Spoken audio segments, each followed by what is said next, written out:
guys, so I'm Hardman and I'm here with Kimbo. Um, he's going to tell us a little bit about himself. And this is my first ever interview. And yeah, I chose a brilliant person for this. Um, One thing that caught my attention about Kimbo here is his extreme attention to detail when he listens to music. And that's why I really wanted to just have a chat to him, find out who he is, what he does. And yeah, Kimbo, introduce yourself.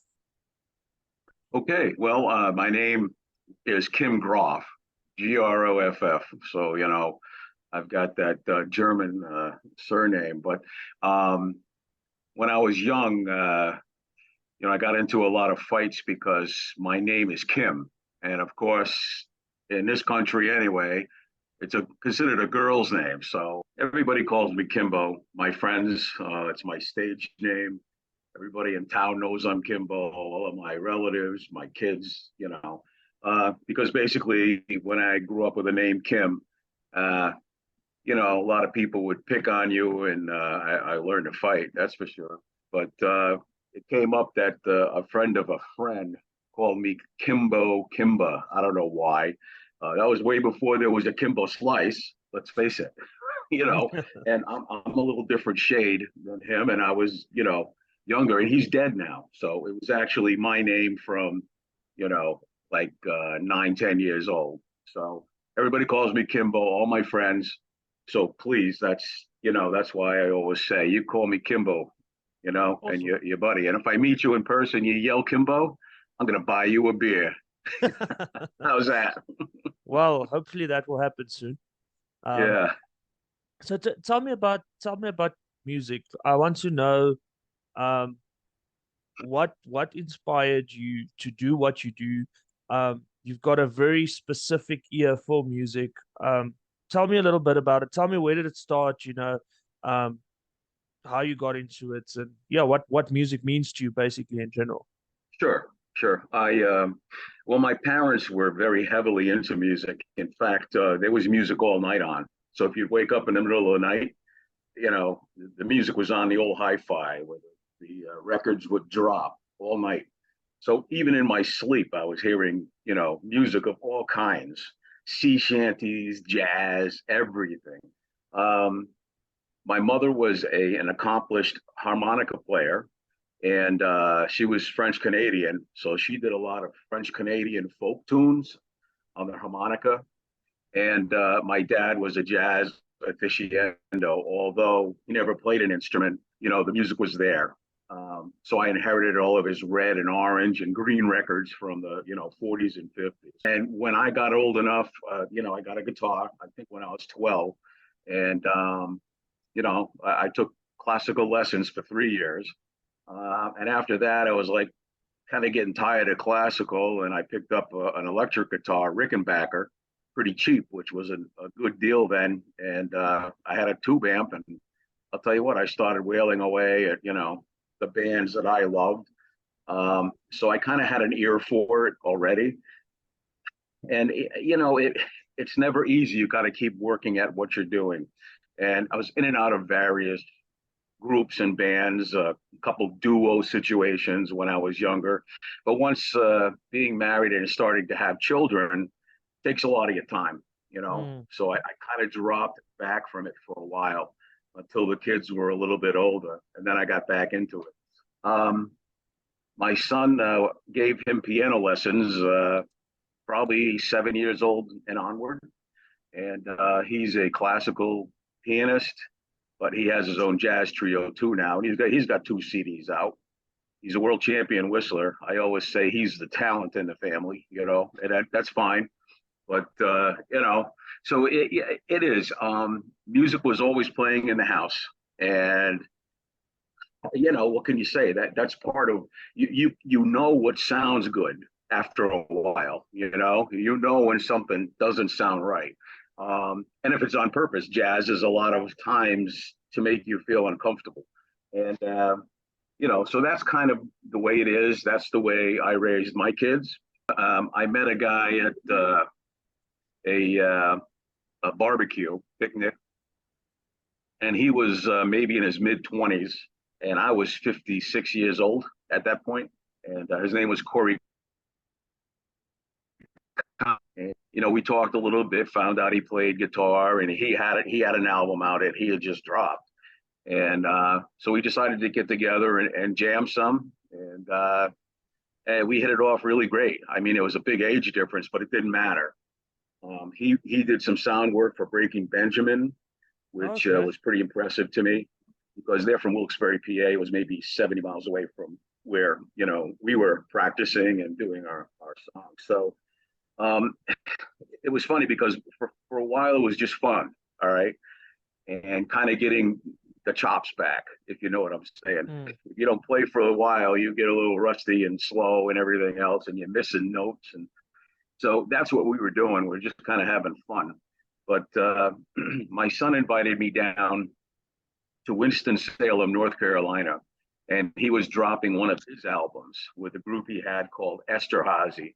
And so I went down there, and he had actually written music for this album, and he called it Chapters. Well, come to find out, he says, this is dedicated to you, to me, which I was like, well, what? What did I do? I guess I was a good father. But anyway, so he said, okay, it's named Chapters because of a poem you wrote.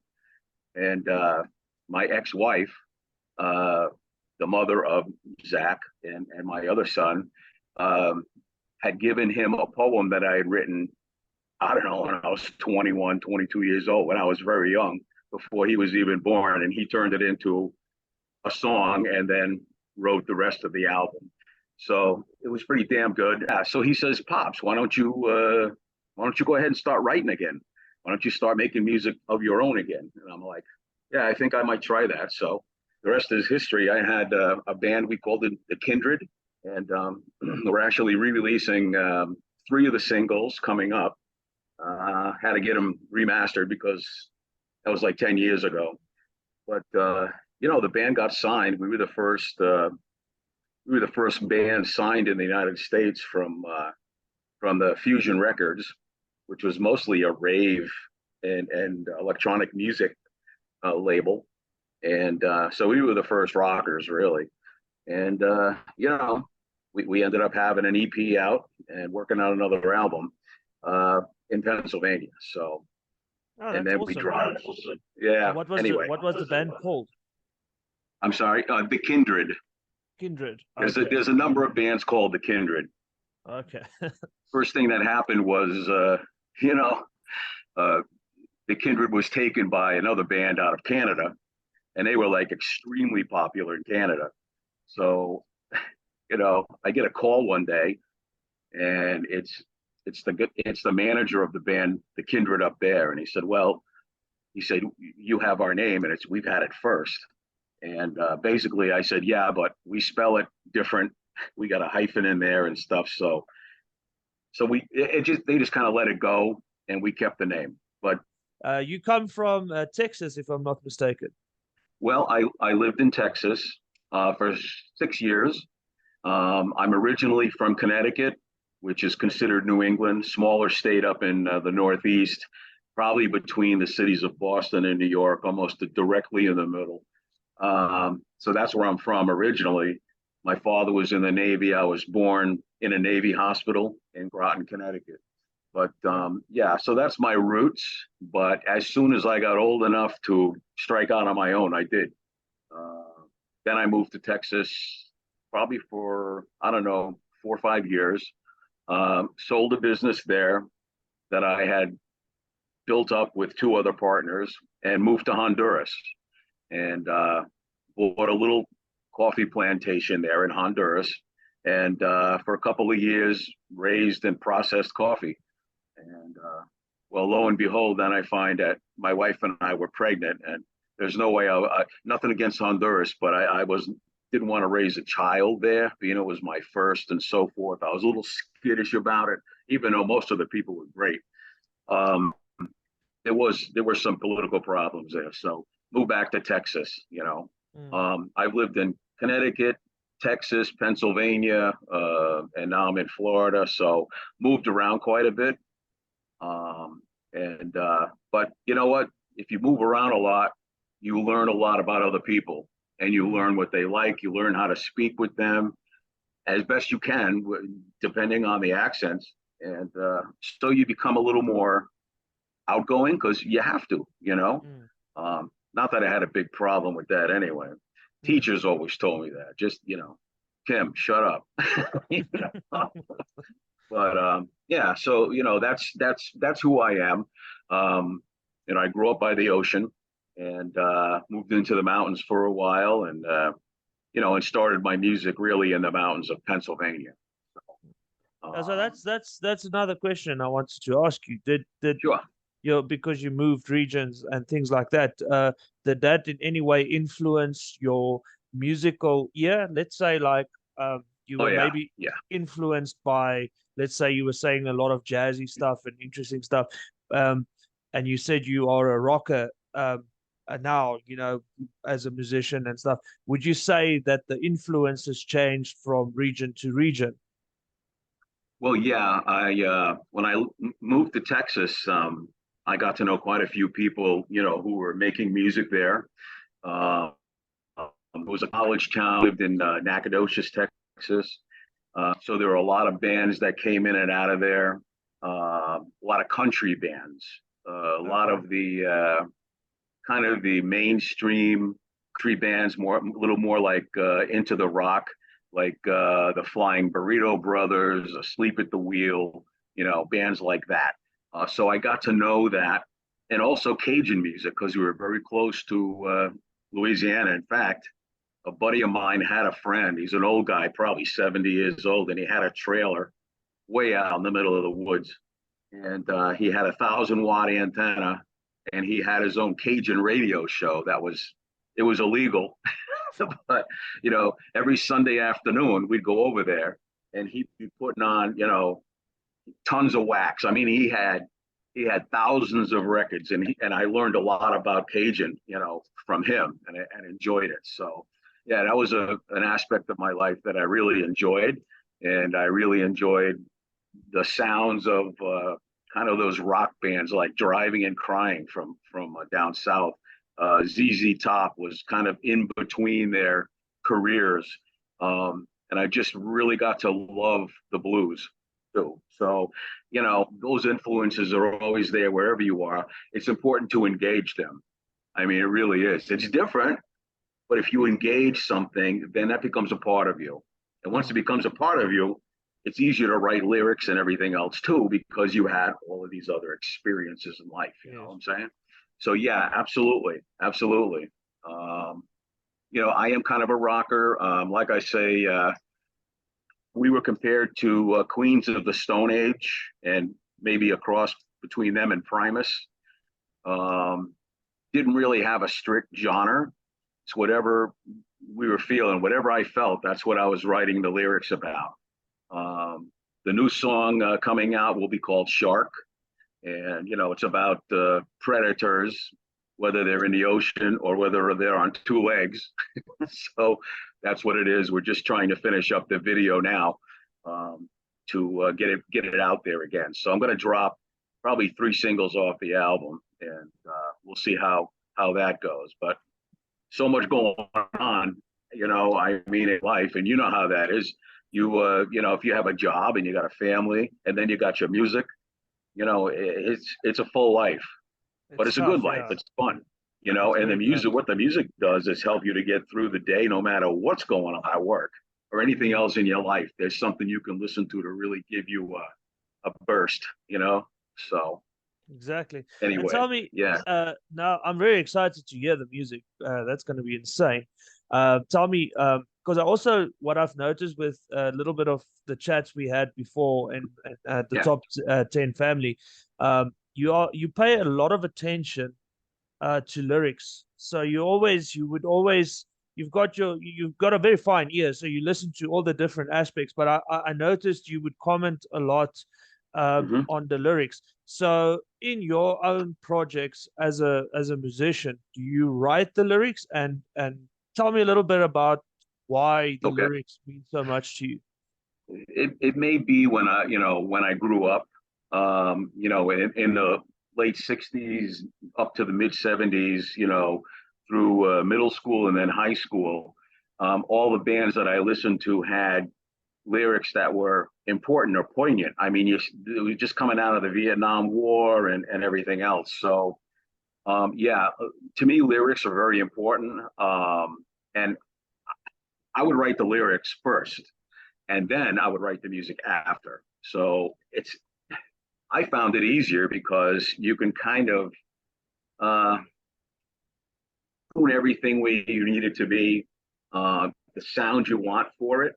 Um, you know, I don't know. It was just easier, and my bandmate Corey was excellent at coming along, and we'd write the music together. I would do the rhythm guitar, and I played a bowron, which is an Irish drum, in one of the songs, which ended up probably be my closest thing to a metal tune, which is called Crow, and that'll be coming out the next drop. But yeah, so I'm a lyricist first when it comes to the music.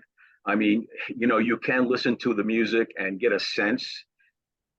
Yeah, my son is a classical musician, so basically, you know, you listen to classical music and there are no vocals per se, um, unless you're the Electric Light Orchestra or something, you know.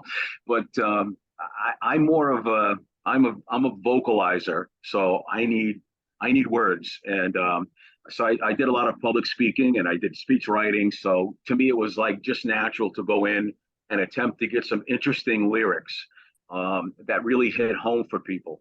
And like I said, again, you know, growing up in that era, it was all about lyrics. I mean, Rush was one of my favorites, and you know, you call that prog metal, I guess, but you know, the vocals and the lyrics were just fantastic for being a three-piece rock band that kicks some ass. I mean, so yeah, I've always followed that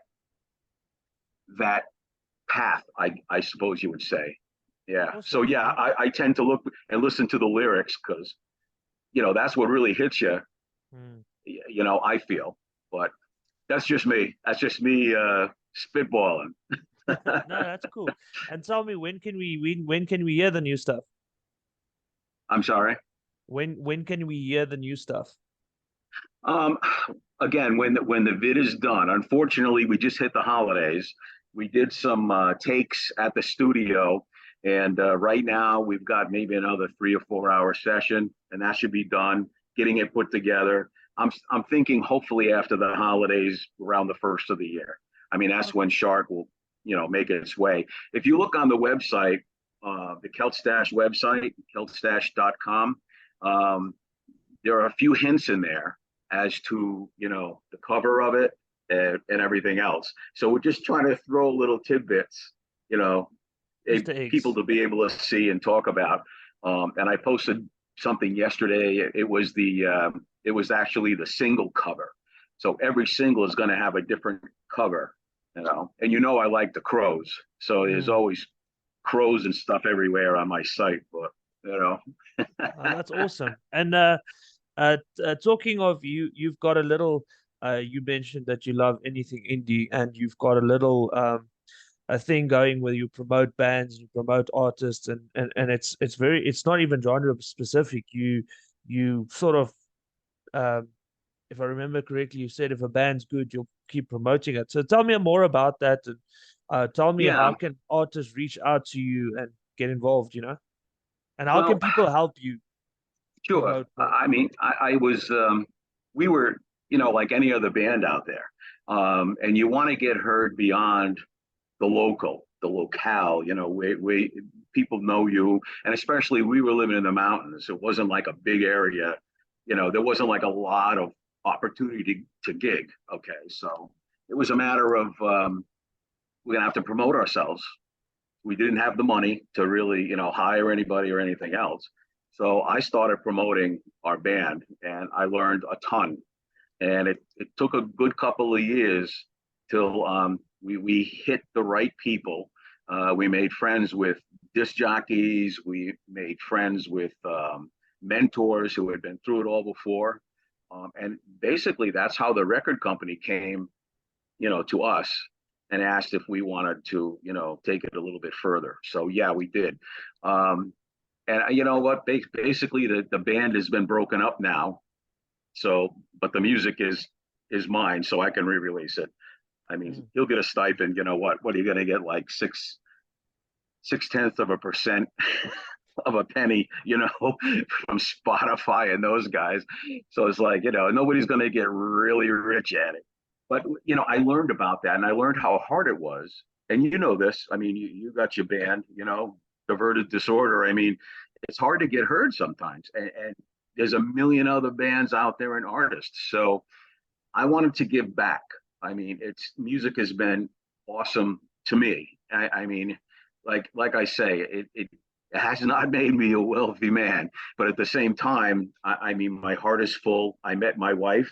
She was promoting my band in South Florida, and that's how we met online. So, it's I wanted to give back, so that's what I do, and I don't charge for it. Basically, I sell merchandise, and if people want to donate, they could do that. I don't. It's not a premise where if you want to be part of my site or be on or get posted, it's not going to cost you a dime.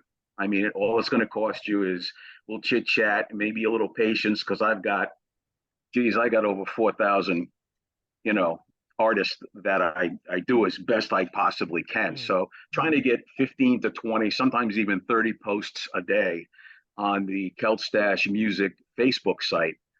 That's what I do. But most of what I do is engage with guys like you. You know what I'm saying?